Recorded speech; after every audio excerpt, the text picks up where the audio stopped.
ચીસ પડ્યા પછી આરવની આખી દેહ કંપી ઉઠી.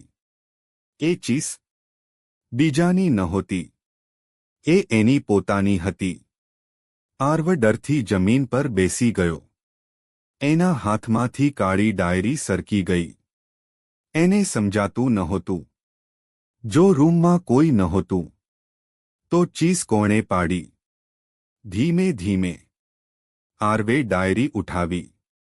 આ વખતના પેજ પર લખાણ બદલાઈ ગયું હતું. અક્ષરો ગાઢ હતા, જાણે લોહીથી લખ્યા હોય.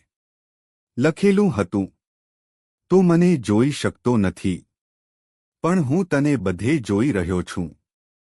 આરવ ગભરાઈ ગયો. એ બોલ્યો, તું છે કોણ? મારી સાથે આવું કેમ કરે છે? એ જ ક્ષણે ઘરની દિવાલ પર એની પોતાની છાયા અજીબ રીતે હલવા લાગી. છાયા હવે આરવની નકલ કરતી નહોતી, એ પોતાની રીતે હલતી હતી. આરવે દિવાલ તરફ જોયું અને એક પગ પાછળ હટ્યો. ડાયરીમાં ફરી એક લાઈન ઉમેરાઈ, જે મને ખોલે છે, એમાંથી કોઈ બચતું નથી. આરવ ચીસ પાડીને બોલ્યો, મારે આમાંથી બહાર નીકળવું છે.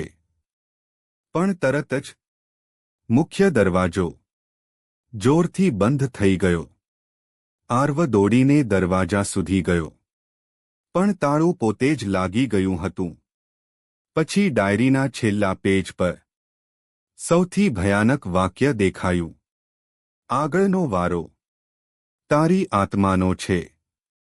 આરવને લાગ્યું, કોઈ એની પાછળ ઊભું છે. આગળ શું થયું જોવા માટે હમણાં જ અમારા ચેનલને સબસ્ક્રાઇબ કરો અને બેલ આઇકન પર ક્લિક કરો.